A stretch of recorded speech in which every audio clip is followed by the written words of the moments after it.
Hi friends ಇವತ್ತು ghee rice ಮಾಡ್ತಾಯಿದ್ದೀನಿ. Soybean ghee rice ನೋಡ್ಕೊಳ್ಳಿ. ಫಸ್ಟ್ಗೆ ಏನೇನು ಬೇಕು ಅಂತ: ಸ್ವಲ್ಪ ಪೈನಾಪಲು, ಪಲಾವ್ ಮಿಕ್ಸು, ಸ್ವಲ್ಪ ಈರುಳ್ಳಿ, ಒಂದು ನಿಂಬೆಹಣ್ಣು, ಸ್ವಲ್ಪ ಮೆಣಸಿನ್ಕಾಯಿ, ಹಾಗೆ ಸೋಯಾಬೀನು ನೆನೆ ಹಾಕಿದ್ದೀನಿ. ಇದು ಕ್ಲೀನಾಗಿ ವಾಶ್ ಮಾಡ್ಕೋಬೇಕು ಇದನ್ನು.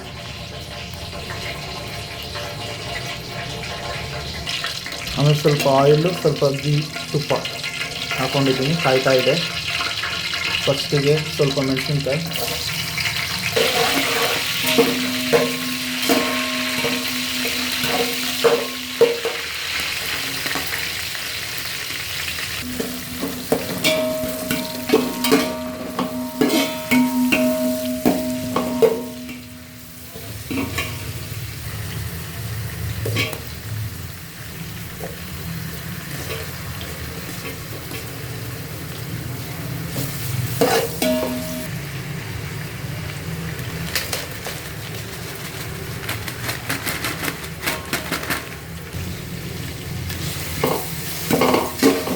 ಕ್ಲೀನಾಗಿ ಬಾಯ್ಲ್ ಮಾಡ್ಕೊಳ್ಳಿ.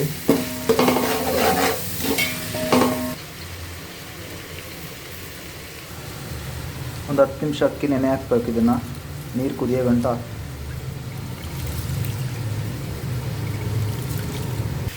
ನೋಡಿ ಫ್ರೆಂಡ್ಸ್, ಈ ಥರ ಬಾಯ್ಲ್ ಆಗಬೇಕು ಕ್ಲೀನಾಗಿ. ಇದೆಲ್ಲ ಬಾಯ್ಲ್ ಆದಮೇಲೆ ಸೋಯಾಬೀನು ಅವಾಗಲೇ ನೆನೆ ಹಾಕ್ಕೊಂಡಿದ್ನಲ್ಲ, ಅದು ಹಾಕ್ತಾಯಿದ್ದೀನಿ ಇವಾಗ. ಇದನ್ನೊಂದು 2 ನಿಮಿಷ ಕ್ಲೀನಾಗಿ ಬಾಯ್ಲ್ ಮಾಡಿ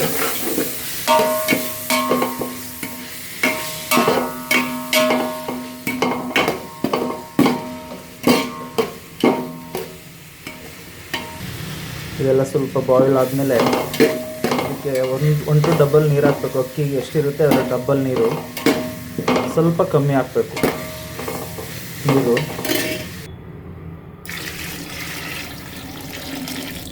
ಒಂದು ಡಬ್ಬಲ್ ನೀರು ಹಾಕ್ತಿದ್ದೀನಿ.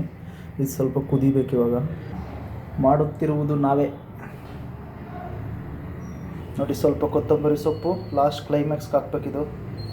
ಆಮೇಲೆ ಅಕ್ಕಿ ತೊಳೆದಿಟ್ಕೊಂಡಿರೋದು ನೋಡಿ. ಇದು ಇನ್ನೂ ಕುದೀತಿಲ್ಲ, ಇದು ಸ್ವಲ್ಪ ಕುದಿಬೇಕು ನೋಡಿ ಫ್ರೆಂಡ್ಸ್. ಕುದೀತಾ ಇದೆ. ಇವಾಗ ರೈಸ್ ಹಾಕ್ತೀನಿ.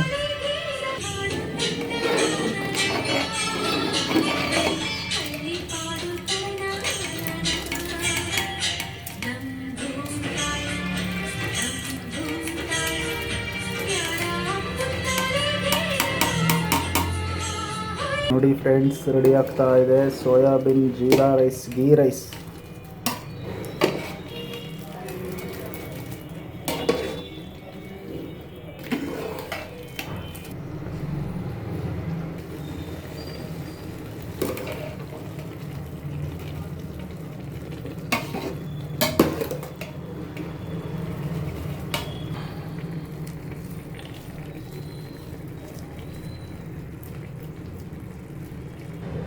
ನೋಡಿ ಫ್ರೆಂಡ್ಸ್, ಗೀ ರೈಸ್ ರೆಡಿ ಆಯ್ತು. ಇವಾಗ ಒಂದು 10 ನಿಮಿಷ ಫುಲ್ಲು ಕರೆಕ್ಟಾಗಿಬಿಡುತ್ತೆ. ಈ ಗೀ ರೈಸ್ಗೆ ಸೈಡ್ಸ್ ಏನು ಗೊತ್ತಾ? ಚಿಕನ್ ಗೊಜ್ಜು, ಚಿಕನ್ ಫ್ರೈ, ಸಖತ್ ಕಾಂಬಿನೇಷನ್ ಇರುತ್ತೆ.